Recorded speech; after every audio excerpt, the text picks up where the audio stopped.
Hello everyone. आज की video में हम देखेंगे कि यूपीएससी सीएससी 2025 की स्ट्रैटेजी आपको कैसी बनानी है। ठीक है, थोड़ा टाइम क्रंच है। अब देखो, आप जुलाई में हो। जुलाई, अगस्त, सितंबर, अक्टूबर, नवंबर और दिसंबर। तो आपको ट्राई करना है कि 31 दिसंबर से पहले आपके मेंस के नोट्स रेडी हो, आपका मेंस का कंटेंट रेडी हो। ठीक है, क्योंकि जब आप जनवरी 2025 में आओगे, आपके पास बिल्कुल भी टाइम नहीं होगा मेंस का प्रिपेयर करने के लिए। आप प्रीलिम्स मोड में स्विच हो जाओगे, और प्रीलिम्स मोड थोड़ा सा कॉम्प्लिकेटेड होता है, बहुत सारी चीज़ें करनी होती है, एंग्जाइटी होती है, एमसीक्यू की प्रैक्टिस करनी होती है। तो प्लीज़ ये सारे मंथ्स तो आप भूल ही जाओ। ऐसा इसके बारे में सोचना ही नहीं है कि आपके पास ये अवेलेबल है टाइम। आपको जो भी कुछ करना है वो जुलाई से लेके दिसंबर तक करना है। ठीक है, और अगर आप मेंस रेडी हो, ठीक है, अगर आप मेंस रेडी हो तो आप प्रीलिम्स रेडी हो। ये ध्यान में रखना आप बात। अगर आपने मेंस की बहुत अच्छे से तैयारी कर ली डिसिप्लिन के साथ, तो आप प्रीलिम्स के बारे में बिल्कुल भी टेंशन मत लेना। ठीक है, तो अब देखो, एक हेनरी फोर्ड ने फेमसली कहा था, इसको याद रखना, nothing is particularly hard if you divide it into small jobs. तो हम यूपीएससी के साथ भी यही करेंगे। हम ना इसको डिवाइड कर रहे हैं सब्जेक्ट्स में, और इसी सब्जेक्ट्स के साथ आपको इसे एड्रेस करना है। ठीक है, देखो, जैसे अभी यहाँ पे ancient history, culture, medieval history, modern history, post independence और वर्ल्ड हिस्ट्री, ये तो मैंने कर दिया डिवाइड हिस्ट्री को। ठीक है, अब ancient history, culture, medieval history और मॉडर्न हिस्ट्री, ये प्रीलिम्स में भी आएगा और मेंस में भी आएगा। तो आपके लिए, आप इन दो चीज़ों की, मतलब इन सब्जेक्ट्स के लिए जो भी सोर्सेस पढ़ोगे वो सेम है। आपको अलग से एफर्ट नहीं करने हैं कि प्रीलिम्स के लिए कुछ अलग पढ़ लिया, मेंस के लिए कुछ अलग पढ़ लिया, ऐसा कुछ नहीं है। ठीक है, और जहाँ तक सवाल पोस्ट इंडिपेंडेंस और वर्ल्ड हिस्ट्री का है, इस पर आपको ज़्यादा टाइम स्पेंड नहीं करना है। कॉस्ट बेनिफिट रेशियो इतना है नहीं, लेकिन इसको अवॉइड नहीं कर सकते, इसको प्रिपेयर तो करना है। तो दिसंबर से पहले इसको फिनिश करो, और इसमें ज़्यादा टाइम स्पेंड मत करना। ठीक है, लेकिन इसको करना ज़रूर। कैसे करना है वो मैं आपको बाद में एड्रेस करूँगी, पोस्ट इंडिपेंडेंस और वर्ल्ड हिस्ट्री को। अब यहाँ देख लेते हैं फिजिकल ज्योग्राफी और ह्यूमन ज्योग्राफी और मैप वर्क। मैप वर्क को मैंने थोड़ा अलग रखा है, क्योंकि मेंस में अगर आपके राइट आंसर को अच्छे से प्रेजेंट करना है तो मैप वर्क बहुत काम आता है। कैसे आता है मैं बताऊंगी आपको। और प्रीलिम्स में भी 2 to 3 क्वेश्चंस तो हर साल आते हैं, आप देख लेना प्रीवियस ईयर्स क्वेश्चंस। तो मैप वर्क इज इंपॉर्टेंट, इसको थोड़ा अलग रखा है, इंटरेस्टिंग भी है। कैसे इसको एड्रेस करना है मैं आपको बताऊंगी। अब देखो, फिजिकल ज्योग्राफी और ह्यूमन ज्योग्राफी, यहाँ पे भी जो भी आप सोर्सेस रेफर करोगे वो same to same resources prelims में भी काम आएंगे और मेंस में भी आएंगे। ठीक है, और ये इंपॉर्टेंट भी है। मेंस में क्वेश्चंस आते हैं, प्रीलिम्स में भी क्वेश्चंस आते हैं, और ये इजी है, आप कर सकते हो। सोसाइटी को अभी करना है, इसके नोट्स रेडी होने चाहिए आपके, इसकी अंडरस्टैंडिंग रेडी होनी चाहिए, प्रीवियस ईयर्स क्वेश्चंस आपके रेडी होने चाहिए। अब देखो, जनरल स्टडीज़ 2 के सब्जेक्ट्स को देख लेते हैं। पहले है पॉलिटी, गवर्नेंस, इंटरनेशनल रिलेशंस और सोशल जस्टिस। जनरल स्टडीज़ 2 का पेपर ऐसा है ना कि आप हार्ड वर्क भी करो तो आपके लाइक 110 के अराउंड मार्क्स प्लस माइनस होते ही हैं। ठीक है, तो इसमें थोड़ा हार्ड वर्क करने की ज़रूरत है। हाँ, आपको हार्ड वर्क करना पड़ेगा। आपके जो भी नोट्स हैं वो रेडी होने चाहिए। Laxmikanth is not enough. आपका प्रीलिम्स बहुत अच्छे से हो जाएगा लक्ष्मीकांत से, लेकिन जब मेंस की बात आती है तो ये इतना इनफ नहीं होता, आपको इसके बियॉन्ड जाना पड़ेगा। तो पॉलिटी, गवर्नेंस, इंटरनेशनल रिलेशंस, इससे भी क्वेश्चंस आते हैं प्रीलिम्स में। मेंस में अप्रोच लेकिन अलग होगी, और सोशल जस्टिस। इन सारी चीज़ों को आपको दिसंबर से पहले एड्रेस करना है। ठीक है, अब जनरल स्टडीज़ 3 के सब्जेक्ट्स देख लेते हैं। Economy, environment and disaster management में है इसमें, साइंस एंड टेक्नोलॉजी और इंटरनल सिक्योरिटी, ये सारी चीज़ें भी आपको करनी है। रिसोर्सेज आपको कहाँ से पढ़ने हैं, कम टाइम में ज़्यादा कैसे आप कर सकते हो, नोट्स आपके कैसे रेडी हो गए, फॉर मेंस रेडी कैसे हो गए, वो मैं आपको नेक्स्ट वीडियो में बताऊंगी। लेकिन इसका भी ध्यान रखना, economy, environment, science and technology, ये तो प्रीलिम्स में भी आते हैं और मेंस में भी आएंगे। ठीक है, और इंटरनल सिक्योरिटी, इसको भी करना है। अभी इस ट्रायंगल को देख लो, ये बहुत इंपॉर्टेंट है, ये अलग है। इसका रीज़न ये है ना कि अगर आप यहाँ पे अपनी एनर्जी स्पेंड करते हो, अगर आप यहाँ पे अपना हार्ड वर्क करते हो, तो आपको रिवॉर्ड मिलेगा ही मिलेगा। ठीक है, general studies 2, general studies 3, general studies 1 में ऐसा है ना, आप यहाँ पे हार्ड वर्क तो करते हो लेकिन इतना रिवॉर्ड नहीं मिलता। ठीक है, लेकिन यहाँ पे 100% रिवॉर्ड मिलेगा। आप हार्ड वर्क करो, आपको 100% रिवॉर्ड मिलेगा। तो एथिक्स, एसे और ऑप्शनल, इसको अच्छे से प्रिपेयर करना है, इसको निगलेक्ट नहीं करना है, ठीक है। इसकी अच्छे से प्रैक्टिस करनी है और एड्रेस करना है, ठीक है। अब देखो ये गलती मत करना, सीसैट डिफिकल्ट हो गया है, मैं मानती हूँ, लेकिन इसको अभी नहीं करना है, इसको आपको करना है जनवरी ऑनवर्ड्स, ठीक है। आपका हो जाएगा, बहुत अच्छे से हो जाएगा, अच्छे से इजीली आप कर लोगे, इनफ टाइम है। लेकिन अभी इसको एड्रेस मत करना, अभी टाइम आपका है कि आप अच्छे से मेंस का प्रिपेयर करो, क्योंकि मेंस का ही अगर आप प्रिपेयर करने लगेंगे ना तो आपको समझ में आएगा कि आपके पास टाइम ही नहीं है, बिल्कुल भी टाइम नहीं है। तो इसको एड्रेस जनवरी के बाद ही करना, ठीक है। करंट अफेयर्स को पैरेलली लेके चलेंगे, ठीक है। प्रीलिम्स के लिए भी और मेंस के लिए भी करंट अफेयर्स इंपॉर्टेंट है। अभी देखो previous year questions, I think previous year questions तो सबसे ज़्यादा इंपॉर्टेंट है। प्रीलिम्स के, मेंस के आपको previous year questions by heart करने हैं, ठीक है। अच्छे से उसको बाय हार्ट करना है आपको। आपको प्रीवियस ईयर क्वेश्चन से नोट्स भी बनाने हैं, आपको प्रीवियस ईयर क्वेश्चन से सिलेबस भी डिलीवर करना है, आपको प्रीवियस ईयर क्वेश्चन से एग्जामिनर का माइंडसेट भी समझना है कि एग्जामिनर क्वेश्चंस बना रहा है तो कैसे बना रहा है। आपको इससे ये भी समझना है कि क्या इंपॉर्टेंट है, क्या रिलेवेंट है, क्या रिलेवेंट नहीं है, क्या पढ़ना है, क्या नहीं पढ़ना है। और इसमें आपको ना सेल्फ सफिशिएंट बनना पड़ेगा। आप किसी कोचिंग इंस्टीट्यूट पे, किसी टीचर पे, किसी चैनल पे डिपेंड नहीं रह सकते। ये चीज़ जो है अपने आप को खुद से इनकलकेट करनी पड़ेगी। इसलिए बोल रही हूँ कि आप अपना यूपीएससी के प्रीवियस ईयर क्वेश्चंस को बाय हार्ट करो, उसके नोट्स बनाओ, उसको बार बार देखो, उससे सिलेबस डिलीवर करो, और उससे जब आप ऑब्जर्व करोगे हमेशा लाइक 2-3 टाइम्स, तो आपको समझ में आएगा कि एग्जामिनर चाहता क्या है। और इट इज़ अ प्रोसेस, ठीक है। एक दिन में एक बार पढ़ने से, 2 बार पढ़ने से, 3 बार पढ़ने से नहीं होगा, इसको पढ़ते रहना है, इसको बाय हार्ट करते रहना है, ठीक है। और उसके बाद देखो मॉक टेस्ट का अभी स्ट्रेस मत लेना, दिसंबर तक तो नहीं लेना है स्ट्रेस। जब आप प्रीलिम्स क्लियर कर लोगे उसके बाद आप मेंस में आओगे, मेंस देने आओगे, तब आपको मॉक टेस्ट का टेंशन लेना है, क्योंकि आपके पास इतना टाइम नहीं होगा। अभी आपको क्या करना है, आपको मेंस के जितने भी प्रीवियस ईयर क्वेश्चन है वो सारे लिखने हैं। आपको समझना है, आपको स्ट्रक्चर आपके रेडी होने चाहिए। आपको समझना है कि मुझे आंसर लिखने कैसे है। आंसर, टॉपर्स की आंसर राइटिंग कॉपी देख के आपको ये समझना है कि ये लिख कैसे रहे आंसर्स को, मुझे क्या ऐड करना है, मुझे अपना कंटेंट कैसे बनाना है। तो ये जो पीरियड है ना, ये कंटेंट बनाने का पीरियड है। तो मॉक टेस्ट का स्ट्रेस अभी मत लेना। और रहा सवाल प्रीलिम्स का, तो जनवरी के बाद इसको एड्रेस करना। प्रीवियस ईयर्स क्वेश्चंस होने के बाद आपको मॉक टेस्ट लगाने हैं। कैसे करना है वो मैं एड्रेस करूँगी बाद में। अभी सिलेबस देख लो, प्रीलिम्स, मेंस और ये तो फर्स्ट स्टेप होनी चाहिए आपकी। ये आपने डिसाइड किया कि यूपीएससी की स्ट्रैटेजी बनानी है, प्रिपरेशन करनी है, बाय हार्ट करो, रट लो, by heart the syllabus, prelims का भी, मेंस का भी और ऑप्शनल का भी। अगर आप बिगिनर हो, कुछ समझ में नहीं आ रहा, कुछ वर्ड्स है डिफिकल्ट है, कोई बात नहीं, रट लो। ये जो वर्ड्स है ये दिमाग में होने चाहिए कहीं पे, ठीक है ना। अब देखो आंसर राइटिंग प्रैक्टिस, अभी डे 1 से आंसर राइटिंग प्रैक्टिस नहीं होती, ठीक है ना। तो आपको करना क्या है आंसर राइटिंग प्रैक्टिस में, सबसे पहले तो प्रीवियस ईयर क्वेश्चंस को ऑब्जर्व करो, जो टॉपर्स ने आंसर्स लिखे हैं उसको ऑब्जर्व करो, ठीक है। और एक प्रैक्टिस करनी है आपको। आप जितना भी पढ़ते हो ना, तो शाम के टाइम पे या फिर जब आप अपनी अभी फिनिश कर रहे हो स्टडी उस डे की, तो आपको क्या करना है, जितना भी आपने पढ़ा है उसको रिकॉल करके यहाँ पे ऐसे पेज पे, ब्लैंक पेज पे लिखना है। इससे क्या करोगे, इससे क्या होगा, इससे 2 चीज़ें होगी। पहली बात तो आप अपने ब्रेन को ट्रेन करोगे। किस लिए आप अपने ब्रेन को ट्रेन करोगे, कि आप इन्फॉर्मेशन को रिकॉल करो। ये बहुत इंपॉर्टेंट है, ठीक है। ये डे 1 में नहीं होगा, इसको टाइम लगेगा, आपको परसिस्टेंट रहना पड़ेगा, कंसिस्टेंसी मेंटेन करनी पड़ेगी, तो आप इन्फॉर्मेशन को बहुत फास्ट रिकॉल कर पाओगे। आपकी इससे थिंकिंग बढ़ेगी, ठीक है, आपकी इससे थिंकिंग बढ़ेगी। और दूसरी चीज़ क्या होगी इससे, दूसरी चीज़ आपकी ये होगी कि आप अपने वर्ड्स में इसको लिखोगे, खुद के वर्ड्स में, तो आपको समझ में आएगा कि कम वर्ड्स में ज़्यादा कैसे लिखना है, इफेक्टिवली कैसे लिखना है।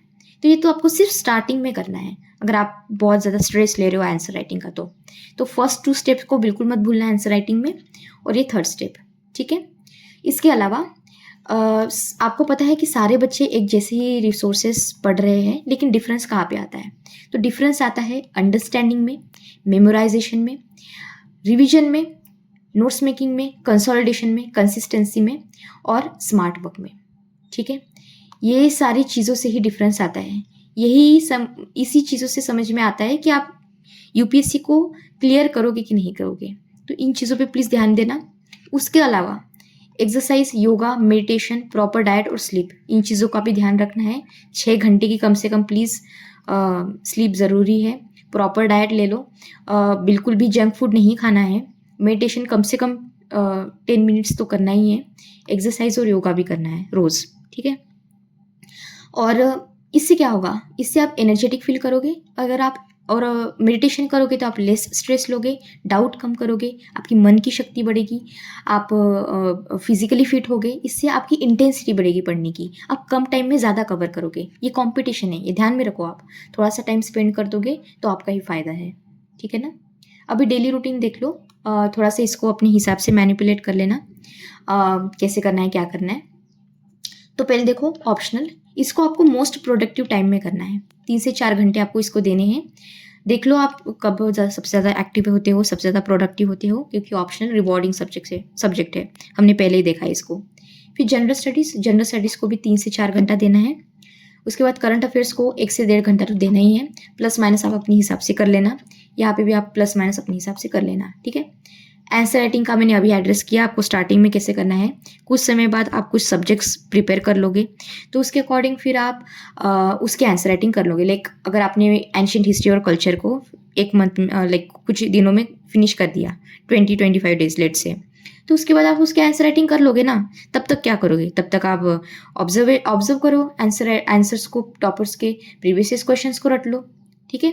या फिर जो मैंने एक्सरसाइज बताई थी पेपर पे वो कर लो। और रिवीजन और कंसल्टेशन, तो ये तो बहुत इंपॉर्टेंट है, क्योंकि आपने जितनी भी मेहनत की है वो सारी पानी में फिर जाएगी अगर आप रिवीजन और कंसल्टेशन नहीं करोगे तो मैंने इसमें फ्लेक्सिबल आवर्स रखे हैं, 2 आवर्स, प्लस माइनस अपने हिसाब से कर लेना। अब एक बात ध्यान में रखो, यहाँ पे अगर आप नंबर ऑफ आवर्स देखोगे ना तो ये 10 से 12 घंटे हो रहे हैं, ठीक है। इसको भी आप प्लस माइनस अपने हिसाब से अपने स्ट्रेंथ से कर लेना, लेकिन ये इतने तो देने ही देने हैं, ठीक है। इसके अलावा आप यूपीसी का सिलेबस फिनिश कर ही नहीं सकते, कंप्लीट कर ही नहीं सकते। समझ में आया? चलो अभी अगले स्टेप देख लेते हैं। अभी आप हो जुलाई में, ठीक है। फिर अगस्त और सितंबर और अक्टूबर। अभी यहाँ पे क्या करना है वो पहले आपको एड्रेस कर देती हूँ। जुलाई में देखो मैंने ये एरो बनाया है यहाँ पे, फ्लेक्सिबल रख रही हूँ थोड़ा सा, लाइक 40 डेज, 35 डेज या फिर 25 डेज, 20 डेज, जैसी भी हो। आपका टारगेट क्या होना चाहिए, आप पहले एथिक्स को भी ले सकते हो अगर आपको ऐसा करना है तो। मैं बस आपको एक रफ आइडिया दे रही हूँ कि एग्जैक्टली करना कैसे है। Ancient history, culture, medieval history, modern history, post independence, world history. अभी यहाँ पे तो मैंने हिस्ट्री को सब्जेक्ट को लिया है, आप कोई भी सब्जेक्ट ले सकते हो अपने हिसाब से। तो सिलेबस, प्रीवियस ईयर्स क्वेश्चंस और नोट्स, ये बाय डिफ़ॉल्ट हर जगह होंगे, ठीक है। इसको मैं बार बार नहीं लिखूंगी, ये अपने ध्यान में रखना, ये तो हर जगह पे है ही। तो ये आपको करना है जुलाई में फिनिश, ठीक है। जुलाई में इसको कंप्लीट कर दिया, कुछ फ्लेक्सिबल रह के आप अगस्त के भी कुछ डेज उसमें इंक्लूड कर सकते हो। उसके बाद यहाँ पे geography, physical, human map work और सोसाइटी, इसको अगस्त में आपको कंप्लीट करना है। फिर से मैं फ्लेक्सिबल रख रही हूँ कुछ डेज को। और यहाँ पे आपको पॉलिटी, गवर्नेंस, सोशल जस्टिस और इंटरनेशनल रिलेशंस को करना है। इसमें थोड़ा टाइम लगेगा, टाइम कंज्यूमिंग है। आंसर राइटिंग, इसकी वोकेबलरी वगैरह सीखना टाइम लगता है, लेकिन आपको इसमें मेहनत करनी होगी, ठीक है। इसके लिए मैं आपको बफर मंथ दे रही हूँ अक्टूबर का, ठीक है। तो आपका टारगेट क्या होना चाहिए, कोई भी जनरल स्टडीज़ के 2 पेपर्स, उसके टॉपिक्स आपके कंप्लीट होने चाहिए अक्टूबर तक प्लीज़, ठीक है। और हो सके तो स्टार्ट कर लेना जनरल स्टडीज़ 3 के सब्जेक्ट्स को भी। आप समझ रहे हो कितना टाइम क्रंच है, कितनी सारी चीज़ें आपको करनी है, बिल्कुल भी टाइम नहीं है आपके पास, ठीक है। तो अक्टूबर का बफर मंथ। इसके अलावा और एक चीज़ यहाँ पे ध्यान में रखो, यहाँ पे एवरी संडे ऐसे रिवीजन देना है आपको संडे को। ऑप्शनल आपको हर रोज़ करना है, करंट अफेयर्स आपको हर रोज़ करना है, और आंसर राइटिंग का तो मैंने आपको पहले ही एड्रेस कर दिया था। हाँ, और एक चीज़, इंग्लिश और रीजनल लैंग्वेज के जो पेपर्स होते हैं ना, उसको अभी आप स्ट्रेस मत लेना, बस उसके प्रीवियस क्वेश्चंस को पढ़ लेना टाइम देके, थोड़ा सा, ज़्यादा भी टाइम देना नहीं है, लेकिन आपका आइडिया होना चाहिए कि कैसे क्वेश्चंस पूछ रहे हैं। इसका प्रैक्टिस वगैरह कुछ नहीं करना है, इसको एड्रेस कैसे करना है वो मैं बाद में आपको वीडियो में बताऊंगी, लेकिन इसको अभी नहीं करना है, ठीक है।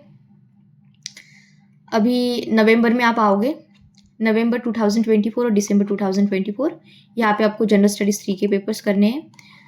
और दिसंबर में आपको एथिक्स और केस स्टडीज़ की प्रैक्टिस करनी है। केस स्टडीज़ की प्रैक्टिस करना बहुत ज़रूरी है। एथिक्स में आपको टाइम का बहुत प्रॉब्लम आता है। Time management is most important in ethics, ठीक है? क्योंकि आपको जो क्वेश्चंस होते हैं वो बड़े आते हैं। पहली बात तो उसको पढ़ के कॉम्प्रिहेंड करके क्वेश्चन को समझ के उसका आंसर लिखना, और उसके बाद केस स्टडीज़ की प्रैक्टिस बहुत ज़्यादा ज़रूरी है। तो यहाँ पे प्रैक्टिस इंपॉर्टेंट है एथिक्स की, ठीक है? एग्जाम्पल्स बहुत इंपॉर्टेंट है, क्वेश्चंस को समझना बहुत इंपॉर्टेंट है। तो इसको आपको डेडिकेशन के साथ आपको टाइम देना है और उसको पहले ही दिसंबर से पहले ही फिनिश करना है। अगर आप हो सके, अगर आप इसको फर्स्ट ले सकते हो तो ले लो, अगर आप दिसंबर में लेना चाहते हो तो दिसंबर में ले लो, आपकी मर्जी, ठीक है?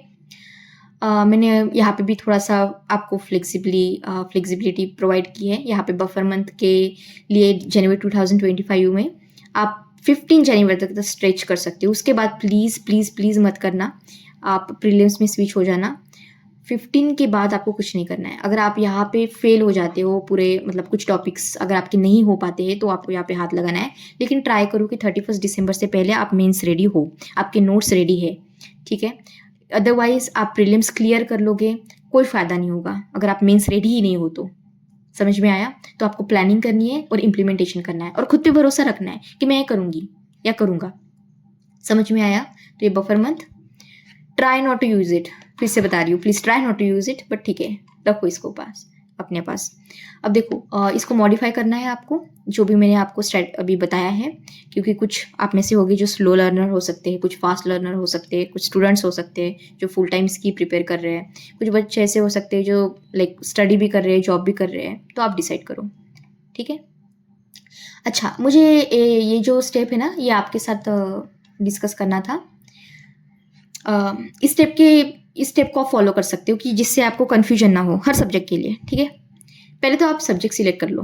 लेट्स से मैंने सिलेक्ट किया पॉलिटी, ओके, कोई भी सब्जेक्ट। अब उसका सिलेबस रट लो, ठीक है? सिलेबस रटने के बाद उसके प्रीवियस ईयर क्वेश्चंस देख लो, प्रीलिम्स और मेंस दोनों की भी, ठीक है?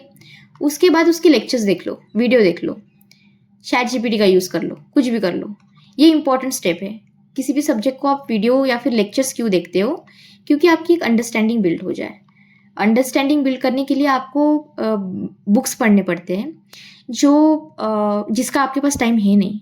तो आप थोड़ा सा 1.25 की स्पीड पे या फिर 1.5 की स्पीड पे या फिर नॉर्मल स्पीड पे, जैसे भी हो, लेक्चर्स देखो। कौन से देखने हैं, क्या देखने हैं, वो मैं आपको वीडियोस में बताऊंगी, या फिर आप अपने मन से भी देख सकते हो। अगर आपको कोई पर्टिकुलर आपने डिसाइड करके रखा है तो आप वो भी कर सकते हो, लेकिन मैं फिर भी आपको एक वीडियो में बताऊंगी कि लेक्चर्स हर सब्जेक्ट के लिए कौन से देखने हैं, ठीक है? उसके बाद आपको इस वीडियो में या फिर इस लेक्चर्स में जो भी पीडीएफ प्रोवाइड की होगी उसको पढ़ना है, तभी के तभी पढ़ना है, उस दिन पढ़ना है या फिर नेक्स्ट डे पढ़ना है। अगर आप ये स्टेप फॉलो नहीं करते हो तो जो भी वीडियो या फिर लेक्चर में आपने टाइम स्पेंड किया है वो सब बर्बाद। आप एक फेमिलियरिटी बिल्ड कर लोगे, लेकिन उसका क्या करोगे? आपको स्पेसिफिक भी तो होना पड़ेगा। अगर आप स्पेसिफिक नहीं हो तो कोई फ़ायदा ही नहीं है। जब आप पीडीएफ और पीपीटीज पढ़ोगे तभी आप स्पेसिफिक हो पाओगे। समझ में आया? तो ये हर लेक्चर के साथ करना है, कोई भी वीडियो नहीं देखना है, ठीक है? और अभी एनसीईआरटी देख लो। एनसीईआरटी पढ़ने के लिए पहली बात तो जब आप यहाँ पे पहुँचोगे स्टेप नंबर 6 पे, तो पहली बात तो आपको पता होगा कि आपको करना क्या है, क्योंकि आपने डिसाइड कर लिया है सब्जेक्ट को। आपका सिलेबस रेडी होगा, आपका प्रीवियस ईयर क्वेश्चंस रेडी हो गए, आपने अंडरस्टैंडिंग बिल्ड कर लिया है वीडियो देख के, आपने बाय हार्ट कर लिया इन्फॉर्मेशन को जो नेसेसरी है। तो आप जब एनसीईआरटी पढ़ोगे ना, तो एनसीईआरटी पढ़ते टाइम पे आपको पता होगा कि कौन सी चीज़ें इंपॉर्टेंट है, बस आप उसको ऐड करोगे अपने नोट्स में, ठीक है? उसके बाद जो स्टैंडर्ड बुक्स होते हैं, जैसे लक्ष्मीकांत हो गया, जैसे स्पेक्ट्रम हो गया, इसको अच्छे से रटना है, पढ़ना है। इसके बाद आपको नोट मेकिंग पे ध्यान देना है। डे 1 से स्टार्ट नहीं करना है नोट्स मेकिंग। अंडरस्टैंडिंग पे ध्यान दो, बाय हार्टिंग पे ध्यान दो। नोट्स आपको 2 स्टेप्स में बनाने हैं। पहले जो फर्स्ट अटेम्प्ट में जो आप नोट्स बनाओगे ना, वो थोड़े से बड़े बनेंगे, ठीक है? They will be long. उसको आपको शॉर्ट करना है, वो इसमें टाइम लगता है। ये फर्स्ट अटेम्प्ट में नहीं होता, क्योंकि आपको 1 डे रेडी नोट्स बनाने हैं, प्रीलिम्स के लिए भी और मेंस के लिए भी। समझ में आया? क्योंकि मेंस में बिल्कुल भी टाइम नहीं होता है। एक दिन में आपको सारा पूरा पेपर रिवाइज करना है, तो सोचो कि किस लेवल के आपके नोट्स रेडी होने चाहिए। समझ में आया? तो ये मैराथन है, इसमें आपकी कंसिस्टेंसी मैटर करती है। तो फर्स्ट अटेम्प्ट में जो भी नोट्स बनेंगे वो बल्कि बनेंगे, लेकिन उसमें ज़्यादा रश मत करना, क्योंकि अगर आप अभी करोगे तो आपको लगेगा कि सब सारी चीज़ें इंपॉर्टेंट है, तो अभी नोट्स मत बनाओ। कब बनाने हैं, कैसे बनाने हैं, मैं आपको बताऊंगी।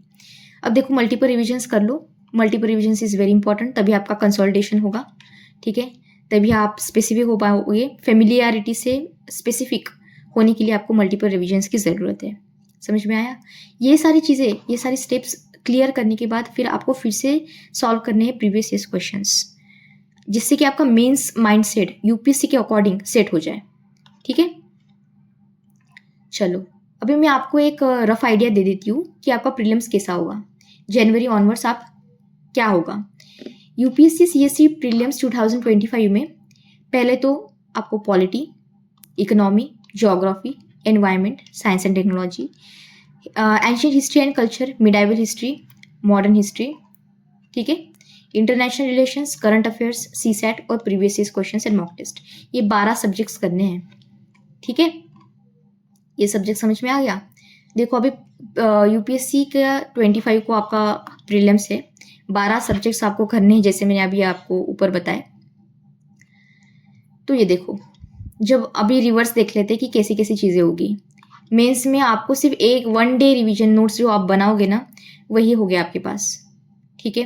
24 डेज हो गए। फाइनल रिवीजन बहुत इंटेंसिटी के साथ आपको करनी होगी।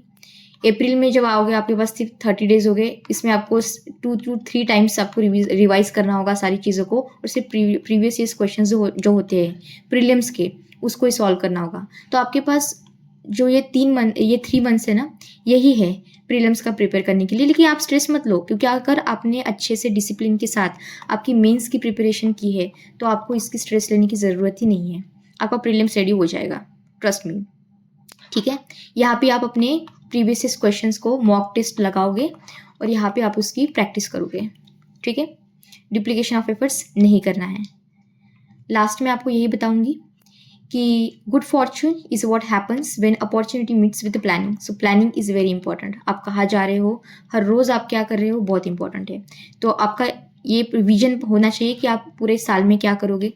आपको ये पता होना चाहिए कि आप मंथ्स में क्या करोगे, ठीक है। आपको ये पता होना चाहिए कि आप वीक में क्या करोगे और आप एक दिन में कितना करोगे। समझ में आया? You can do this. और प्लीज़ ये थोड़ा सा और एक सजेशन, आप जब प्रिपरेशन करते हो तब आप अकेले होते हो, आइसोलेशन में होते हो, तो प्लीज़ सेल्फ डाउट मत करना। सेल्फ डाउट करने से आप सिर्फ टाइम वेस्ट करोगे और कुछ नहीं करोगे, ठीक है ना। और टॉक्सिक टॉक मत करना अपने साथ, ठीक है। अपने आप को सपोर्ट करो, support your self, okay, support your self. You don't need anyone else. You just need to support yourself. You need to be positive. Okay? No toxic talk.